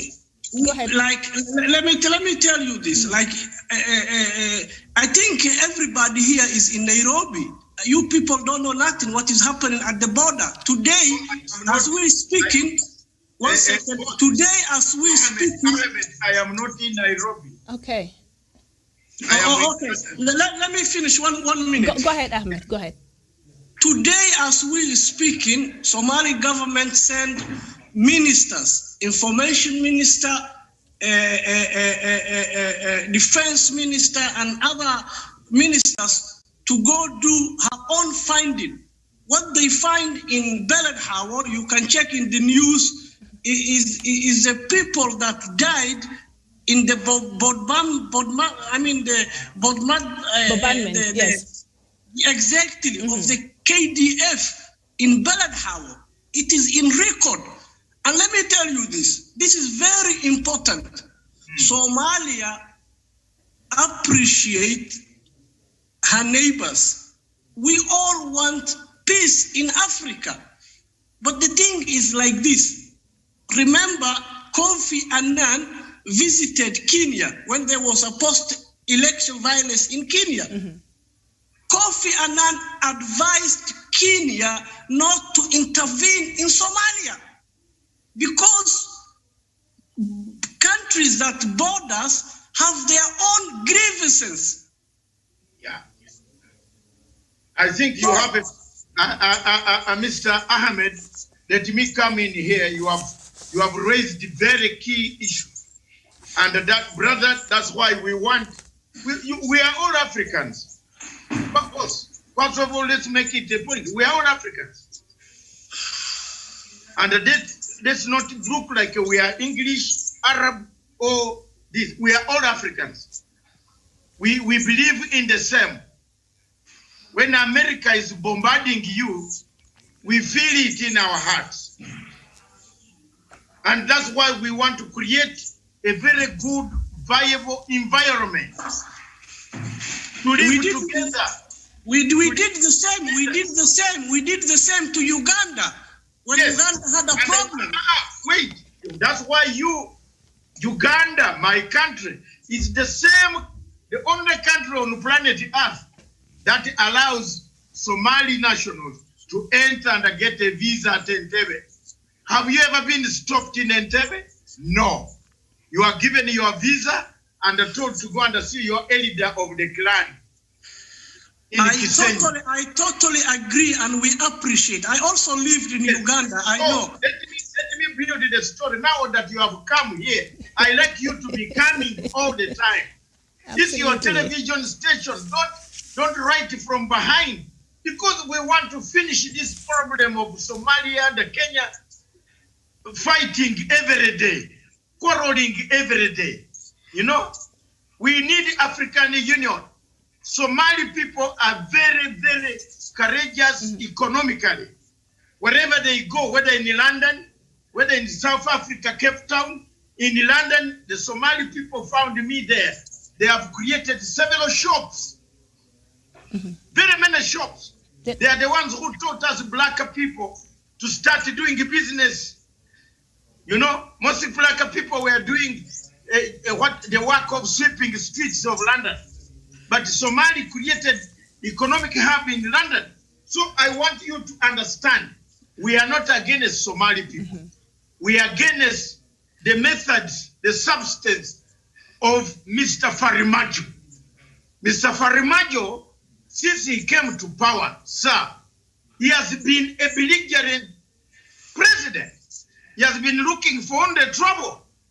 Why is it that the previous governments never looked for trouble against Kenya? I want to understand from you, from your perspective as a Somali national, why is your president the only one? You have a valid point, but I will answer you as a Somali perspective. I will answer you in my capacity. Okay. We go back to history a little bit when Somalia broke down. In reality, let me speak frankly, because countries are taking advantage of the weakness of Somalia. Previous governments, when previous government was there, Kenya was not saying anything. But why today? Why, when Farmajo came to power, why Kenya is having a problem? But this is the same question we're asking you. Is it Kenya that why is having is it that the previous government, yes, yes, Miriam, the previous government have their children. The previous president. Can I ask Mr. Masanga a question? Yes. Yes. Mr. Masanga, we appreciate your energy towards African unity, but in reality, you must be partial sometimes, because at the end of the day, when we talk about Pan-Africanism is not only siding with only one country. Sometimes you have to be like neutral, because at the end of the day, it is clear. Everybody knows. Look at the AU chairperson. AU chairperson talked about what is happening in Beledhawo. He said the two countries must come to the table. What is he referring to? Kenya is interfering in our internal politics. It is clear like the sun. In what ways? Ahmed, let me finish. Yes. What we're asking is in what ways? Yes. Engage you. Let me engage Mr. Ahmed. What we asking is simple. Mr. Ahmed. Let me finish. 1 second. Yes. Somalia is a peace-loving country. We are a good people. We are not enemy to Kenya. We are even ready to share our resources with our brothers Kenya. But Kenya must not go with the wrong path of thinking she is the big brother. She can do whatever she wants. We are not a BBI. We are a sovereign country. Leave BBI to us. But Ahmed. Your big brother, Ahmed. Wait, Ahmed, you have brought very serious point. Other people will answer you on the question of BBI. Now you have also interfered. Now you're interfering with our internal affairs, Mr. Ahmed. I'm trying to ask him, but yes, the points you have raised. How Kenya is interfering with the internal affairs. That's what I want to know. Miriam, yes. Miriam, can I speak? Before you Professor, speak, before you speak. Can I engage, please? Can we have an organized debate? Mr. Ahmed asked me a question. Let me answer. Then it goes back to Professor. Then it goes back to Kidi, and Miriam can moderate. Whoever wants to ask. This man is also a participant, and I want to encourage him to be on the panel if you have time, sir, from your work every time, so that you can. This is not a station of only Kenyans or Ugandans or Tanzania. It is for an African television. Come in and give your views. We are running quite a lot of things that we also have learned that you are also interfering in our BBI. You know about it. you are interfering in the Kenyan video. You know about Uganda. But the question you ask is this. Why am I biased in my analysis on Pan-Africanism? I just want to tell you, I'm not biased. I am only concerned if IGAD is the regional body that has put us together, and the IGAD has issued a report, Ahmed. That report of IGAD is the one I'm supporting. Somalia government, I don't work for them. They have come out to rubbish the report of IGAD. Yet it was President Farimajo himself in Djibouti on the table in front of Dr. Abiy, in front of the president of Djibouti and Mohamed Farimajo, Uhuru Kenyatta. He asked for a mediation, fact-finding mediation team. It is not Matsanga who went to write the report.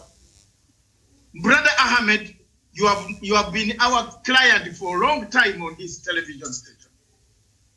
And I want to thank you for that. But there is none of my word of English language in that report. The English came from foreign ministers and the delegates of IGAD. I have never applied for a job in IGAD. Neither will I apply for one. I am an independent-minded man.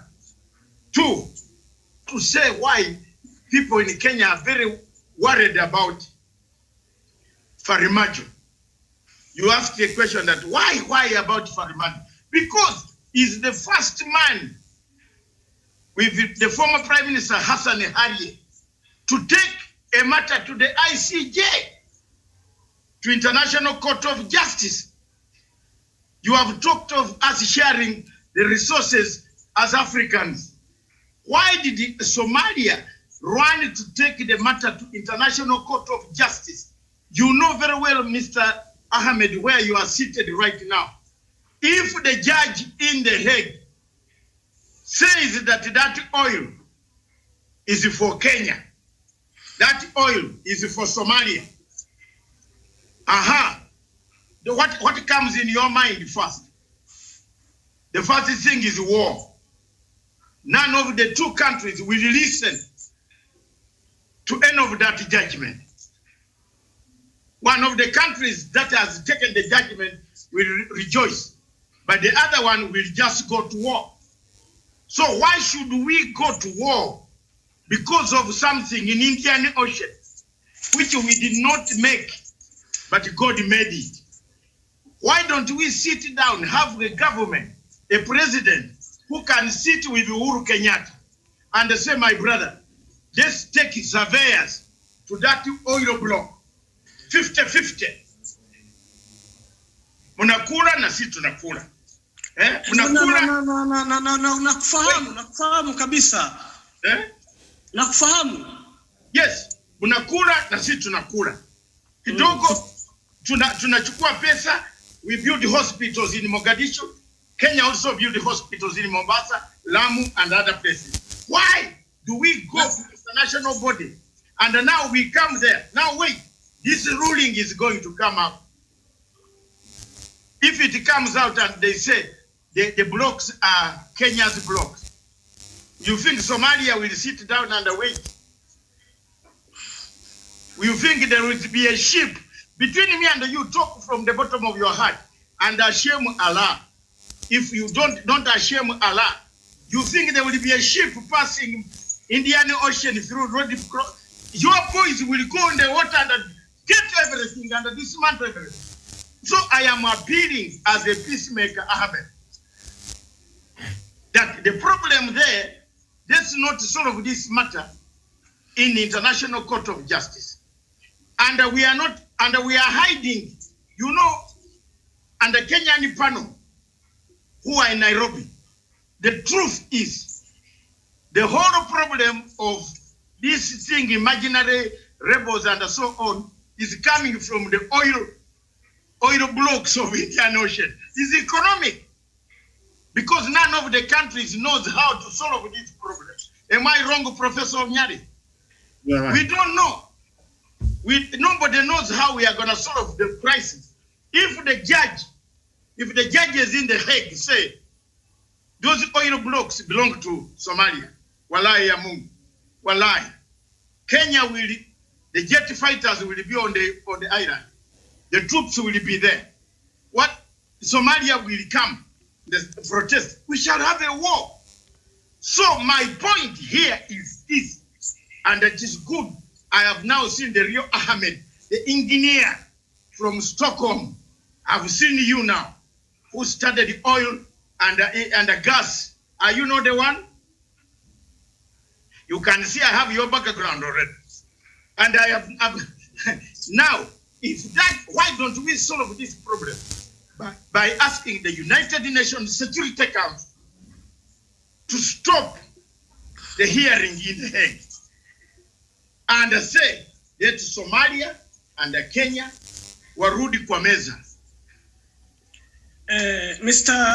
Masanga, Yes. Let's not be hypocrite here. Yes. I follow this page for too long.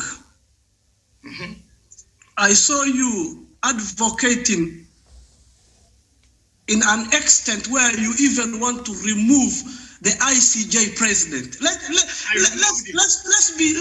be truth to our. But I removed Ahmed. I removed him.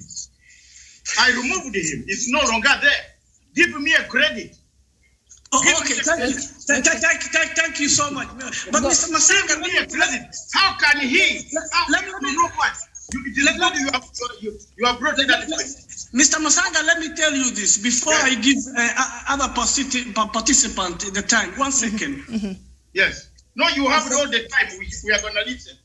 Yeah, Mr. Masanga, let me tell you this. This is a very, very important, and I wish the Kenyan government is listening.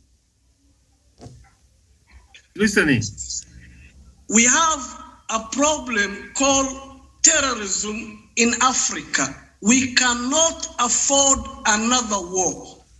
But if this negative narrative from Kenya to the Somali nation continues, I'm speaking from my heart.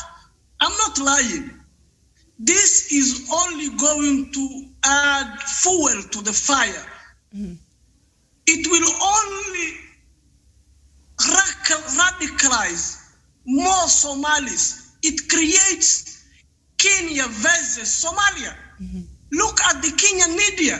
I read an article the other day where Kenya is claiming Jubaland.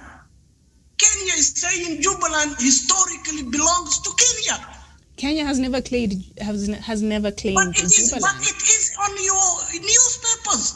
Which one? The leading newspapers? Maybe some other type. The leading newspapers, nation. You saying that Mussolini, I don't know, the Italian, the English gave Italian as a present, and we want to claim it back. How about if we claim an NFD? We have historical problem. Please don't try to hurt the pain, the wound. Let's come to the table. Let's discuss as an African, and let's be honest. But this mentality of I want to carve part of Somalia because today I have a little bit military might, it is not going to work. Yeah. Okay. Before let me finish, Professor, you come in. Ahmed, thank you very much. For me, I think I just want you to be coming in time. Don't wait outside and then criticize. At least you have done a very good thing for me today. On behalf of Punchline Africa Television, I want to thank you. You have been one of my, for 4 years. 4 years, you have been watching my page. I have been constant. when I opened this television, I wanted many Africans to take part from Zimbabwe, from South Africa, from Libya, from Eritrea, from Mogadishu.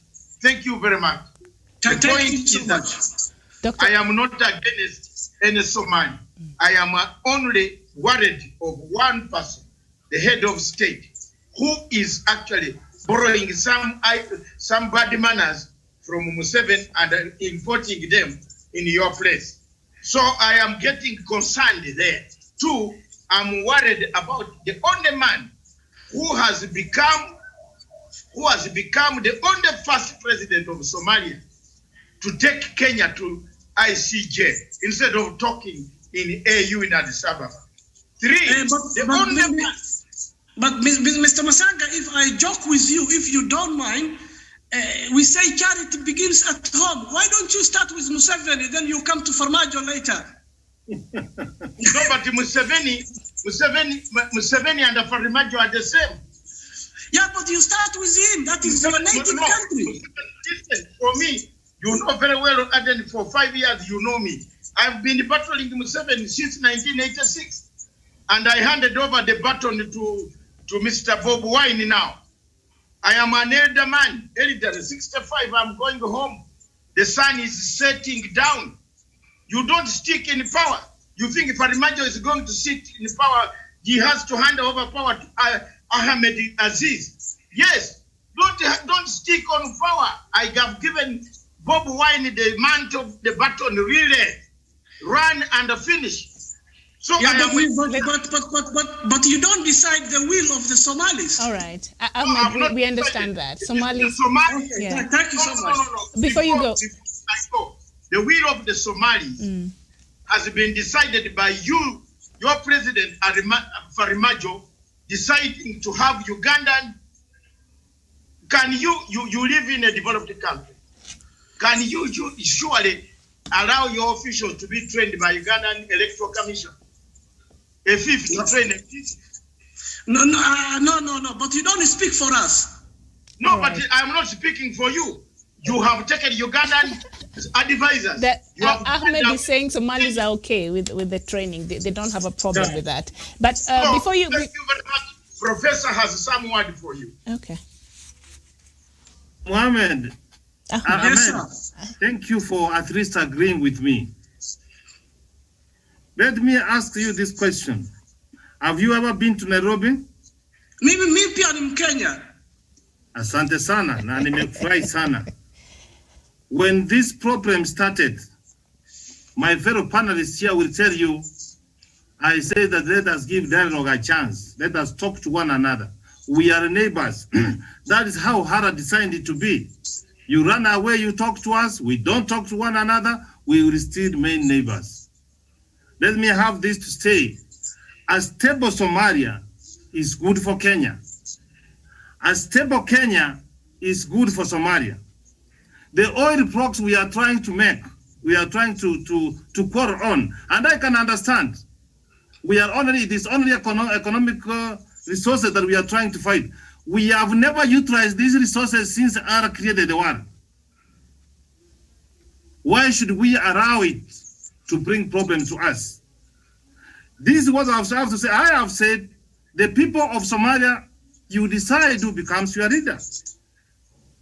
But any leader whoever you have decided to be a leader, ask him to have good relationship with his neighbors. Let me have this to say. We subjected ourselves to Higad because that is the body in the region where at least if your children are quarreling with one another, one comes to you and says that this so and so is doing this one to me, and you are betrayed. Higad has given a report, which you said Kenya is interfering. I have listened to you very carefully and keenly.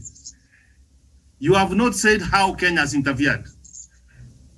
And I've said, Ahmed, let us be very honest before Allah, and because the truth shall set us free. The Somalia government, you are talking about the sovereign state. True, you are sovereign, yes, I agree. But at some point in time, you were a failed state. Your government was formed here in Nairobi, the first president Hassan. We gave him the security. We gave places for you to hold parliament. And when time came, we facilitated you to go to Mogadishu. When Mogadishu was very hostile. We have had the first president, the second president. We have not had problems with them. That's why Dr. Masanga is asking, why are we having problem with the current president? And if you know very well, we are fighting because of countries like Qatar, countries like Turkey, countries like France. And I ask you, when you did not have the government, when you were not having a functioning government, you call yourself functioning. Where were they? Ahmed, we remain neighbors. And having good neighbors is good. Most of the people who have invested in Kenya are Somali.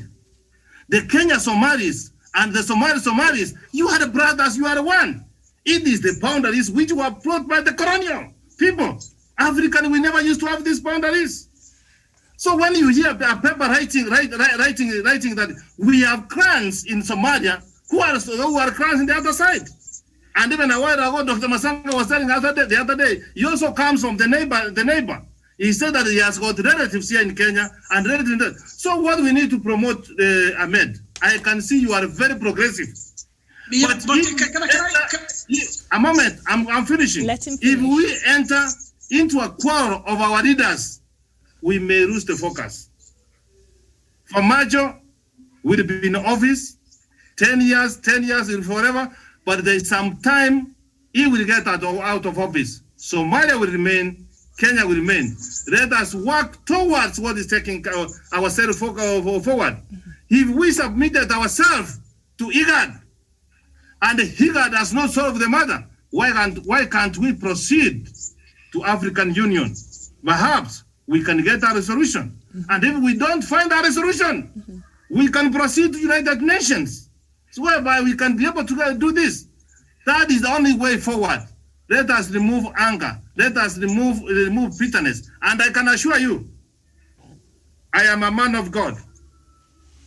And if I find Kenya interfering with Somalia, I can tell you so, and we can petition our government, we can demonstrate. But I can tell you for a fact, be our regular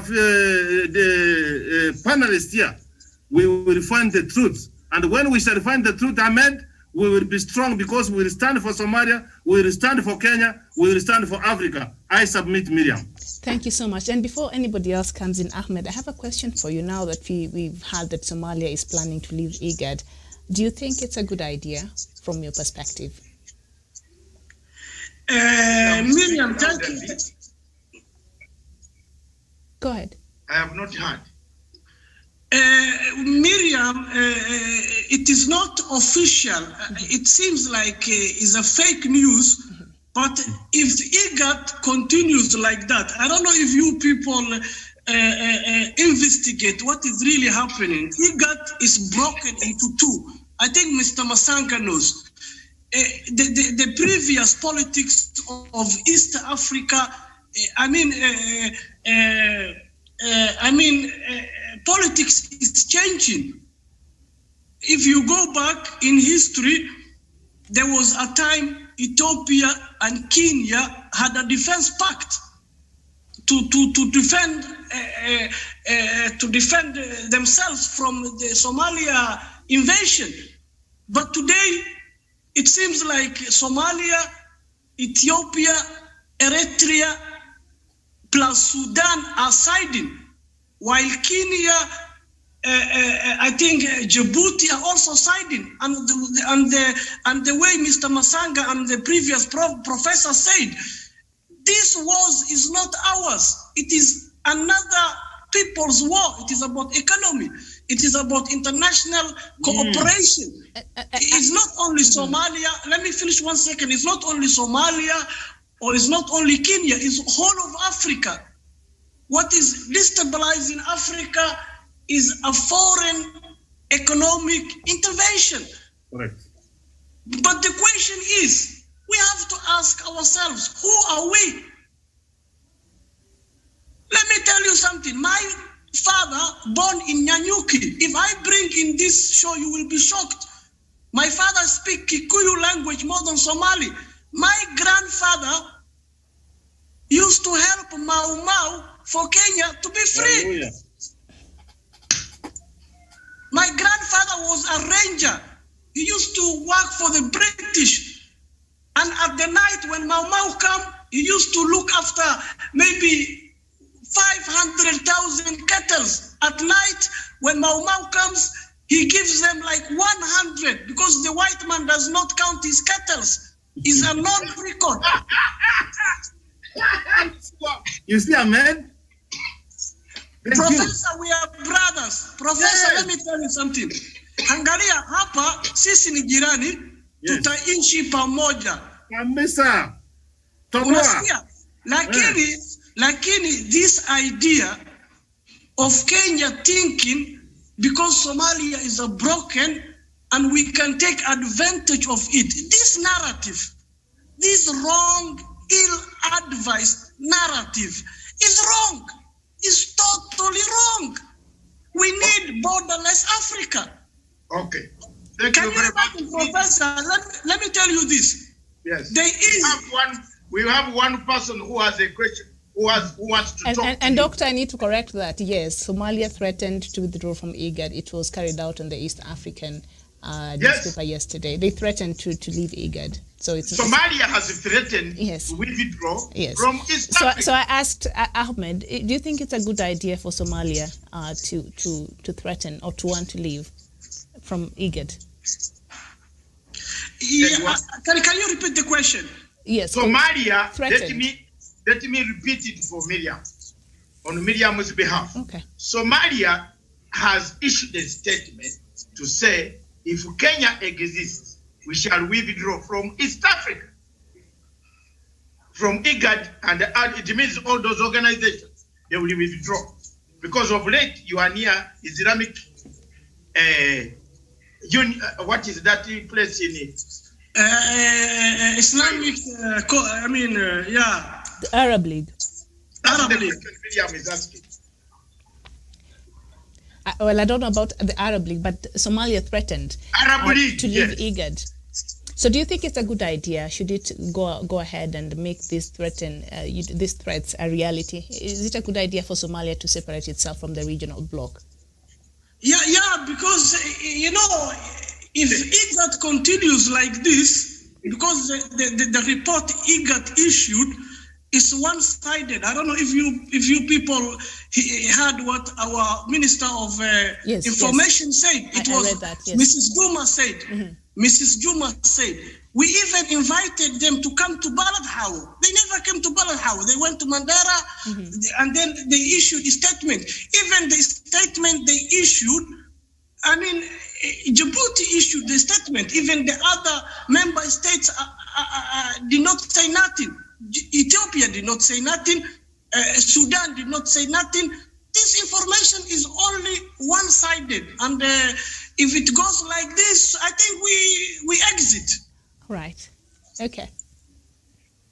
Kidi has something to say. I think he wants to leave. Kidi, before you leave, could you say something? Because also our time, I think, has run out. Thank you very much, Miriam. Mm-hmm. I love the passion by my brother Ahmed. Mm-hmm. The only thing I've not heard him say is that in Kenya's engagement with Somalia, Kenya has violated any international law. I've not had that come out because we all know that no country is an island. There are instances when regional or international intervention is an imperative. For instance, for a long time when Kenya was a failed state, it took efforts of countries like Kenya to prop it up. So that even as it is today, we know that the Farmajo government was sworn in Kenya, and there was Kenya's great participation. Today, from my estimation, from where I sit, you realize that the belligerence perpetrated by Farmajo's government is in part because President Farmajo is falling a victim to the international manipulation of countries like Turkey. because you look at even when Somalia cuts off diplomatic ties with Kenya on grounds that Kenya has acknowledged, has recognized the government of Madobe. Ahmed should understand that that is absolute nonsense. And sorry for use of that word. It is absolute nonsense because Ahmed should know that in international law, the only instrument with which international recognition as an essential of statehood is diplomatic recognition. Duale from Kenya and Senator Haji do not have capacity to give diplomatic recognition to the government of Madobe. So that if Farmajo was genuine, then he could work jointly with Kenya to resolve all and any outstanding issues. But then you realize that President Madobe has resorted to belligerence and belligerence and belligerence. And that takes us back to the oil blocks in the Indian Ocean. What has become so difficult for Somalia to subject itself to local initiatives to resolve the problem of the oil blocks in the Indian Ocean before going to ICJ, whose determination may end up being detrimental to the sustained peace between these two countries. Thank you very much, Miriam. I submit. All right, thank you so much.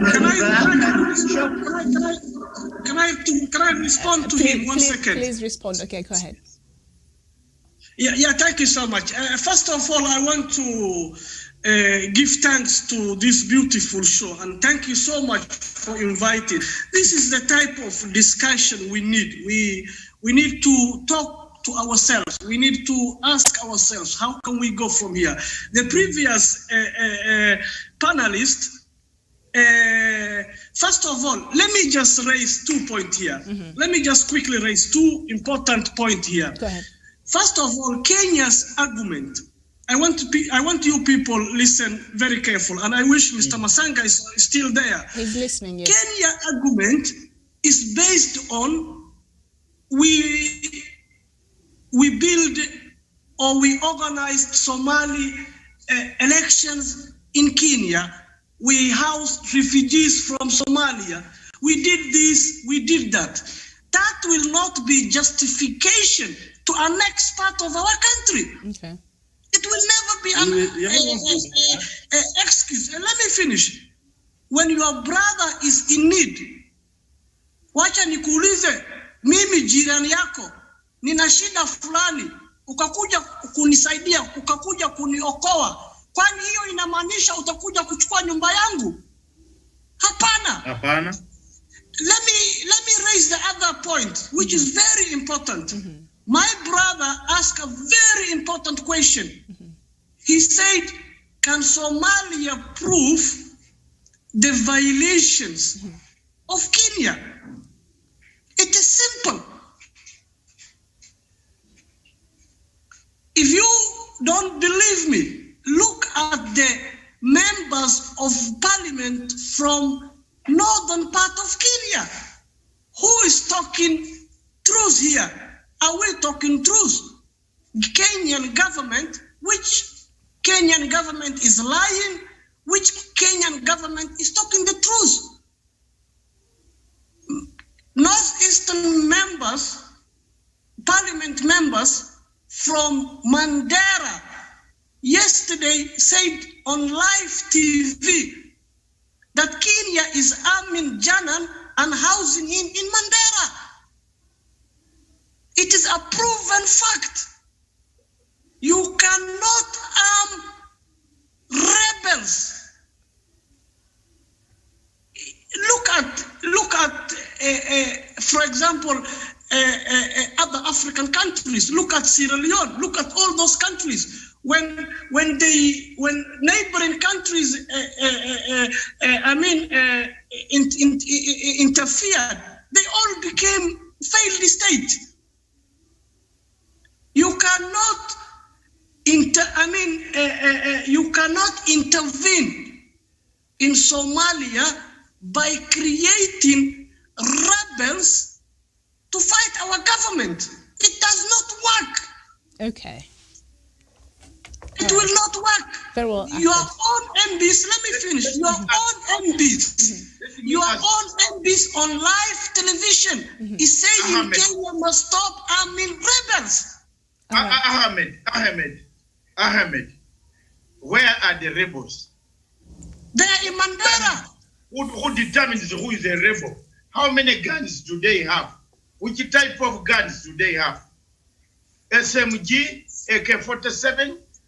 Which type? Can I send the link? When you talk about rebels, some of us have been rebels. We know which type of guns we hold. If you didn't know, I am a soldier also. I am a today. Let me tell you. So I know where you determine a rebel. Where is the rebel? Where did that MP see the rebel? Where are they? Where that IGAD did not see them. IGAD came to Mandera, flew in Mandera Air Force, Kenya Air Force Base. They were given laxity to see these rebels. Where are they? By the way, before you also go away, I want to ask you, what are your Somali soldiers doing in Tigray? Why did you lend 300 1,000 Somali soldiers to Eritrea to send them to Tigray? Kwa nini mnaua watu huko Tigray? Mnaua watu huko Tigray. Why? Did you ask yourself how long Tigray was killing our people? Yes, please. Why are you in Tigray? Why are you in Tigray? 300 bodies of Somali, not Eritreans, were found in Tigray. That is another topic, that Mr. That is another subject for another day. Wacha tuendelee hapo. Leo mnakushika hapa. Wewe mnafanya nini Ethiopia je? Mnafanya nini Ethiopia je? Mnaenda huko kutafuta nini? Farimajo anauza watu Ethiopia, watoto ya watu wanakufa Ethiopia je? Niambie. Lakini nikwambie hizo masilaha ambaye mlipatia jana tuliwanyang'anya juzi kwa bula hawa. Unaona hiyo maneno? Nyenye mnachukua watu Tigray. Mnachukua wa Somali Tigray kukufa. United Nations inaambia Eritrea huyo mzee mrefu huyo ya Efaki, the science that is there. Huyo mwizi mimi nilikuwa naye London kutoka 87 mwizi mrefu huyo. He's a terrorist. He's not and Ahmed, according to the findings. No. If I can tell him Matanga who sat with you in the same office calls you a terrorist. But let me tell you this. It's not a threat. Atafanya nini huyo mshenzi huyo? Angalia Mr. Masanga, wacha nikwambie mwizi. Anaua watu huko. Eritrea ni sadai ngini Mediterranean Sea. Wewe umekufa. Eritrea ni sadai ngini Mediterranean Sea. Muache sisi. Wacha tukomboe Afrika bwana. Ahmed, unajua KDF waliua watu wangapi juzi bula hao? Ahmed, thank you so much. And those soldiers or the soldiers that Somali government are calling the militia, according to the fact-finding mission in IGAD, are only soldiers from Jubaland, and so they're using the border close to Kenya to fight the forces in Somalia. So it's spill over to Kenya. So that is, and so right now, as we were speaking, the government spokesperson Oguna released a statement. And the government spokesperson, Colonel Oguna, has just addressed the media, and they said the government of Kenya is asking Somalia to desist from dragging Kenya in its domestic issues. So that has been addressed to the media just a few moments ago. So that is where we are. Ahmed, thank you so much. Ahmed. Yes. Yeah, but can I just raise one point? Mahara. Wacha nikwambie leo. Unanipata na mimi nakupata. Nataka uniambie mliuza watoto huko Eritrea, waliingia Tigray. Mlienda huko kufanya nini? Mnauza wa Somali kukufa Tigray. Nyenye mnasema you are very good. Have you seen how your president is a belligerent? Brigade anatafuta vita. Farimajo anatafuta vita. Sisi tuna vita na mtu mwingine wa Somalia, tuka na vita na mtu mmoja hii. Ndio huyo atoke. Huyo nani huyo? Mjamaa huyo ako na American passport. You and I, we all have passports. Because Somalia was a stateless. No problem. Aliambia Nyenya Somali lied to you. Lied to intellectual like this engineer on here. My engineer of oil from Stockholm. I know your background. I'm a very dangerous guy in knowing background. Wewe angalia hapa. Wewe aliambia Nyenye, you are a very good man. I have renounced American citizenship. Alikupatia receipt. Ameshaonesha Nyenye wa Somali receipt that he has renounced American citizenship to become your president. Can you elect an American to become your president again in February? Wache tumalizane hapo. Yes. I think that is for Somalis to decide. That is for Somalis to decide. Now, I think no. Miriam. Yes. It's not for the Somalis to decide. That is for them. It's African Union. Yeah. So, can I ask one question to Masanga, if you allow me? Shall we call him Mr. African United States? Welcome. When the national anthem of Somalia plays, which one does? Miriam, can I quickly ask one question to Mr. Masanga? The last one, because we have to wind up the show now. Ahmed, go ahead. Yeah, let me ask one question to Mr. Masanga. Him about 5 minutes. Yes. Yeah, Mr. Masanga, I think I know you are a learned elder. I know you academic qualifications. But how can you advocate the removal of a sitting president of a sovereign country? I am saying he's the only one who has caused the suffering that we have in the region. Period. I am not advocating. I'm not telling you to go and kill him. But I'm warning you, he's causing us a lot of trouble. And you since he came to power, Mr. Ahmed. Since the man came to power, 3 presidents have been in Kenya.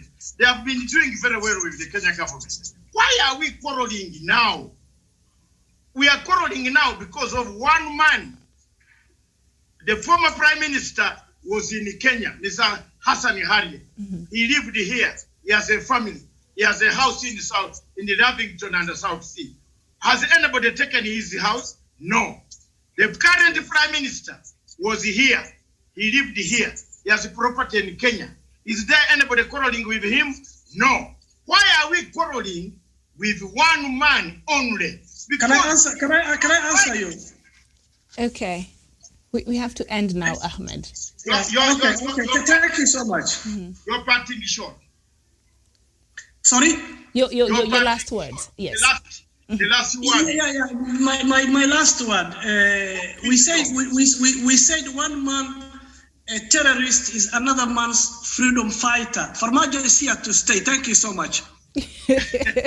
I hope you will become a freedom fighter to remove Farmajo. All right. Very well. Ahmed, thank you so much for joining us today. Very much. God bless you, Miriam. God bless everybody. A very interesting, heated debate. Please be joining us. Anytime you see us talking about Somalia, get another extra person so that we are able to balance out the conversation. We are able to hear the side of the story. We appreciate your time today. Enjoy the rest of your day. And thank you, the rest of our panelists. They seem to have left the conversation. They were going yes, Professor Jared Douglas Kirimi, Kidi Mwaga, Stephen Karanja, and of course, our new panelists there, Ahmed. Thank you so much. And of course, Dr. David Matanga. Don't say, of course, Doctor. I have been contributing. All right. Very well. Thank you so much. This has been...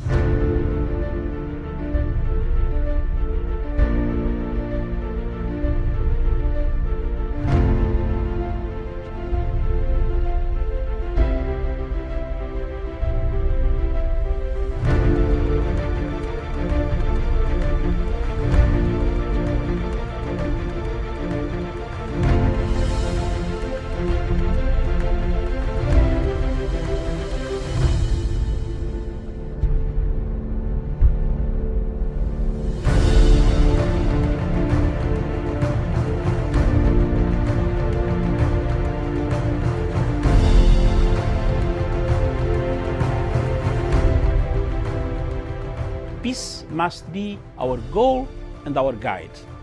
And all that we strive for as a human family, dignity and hope, progress and prosperity, depends on peace. But peace depends on us.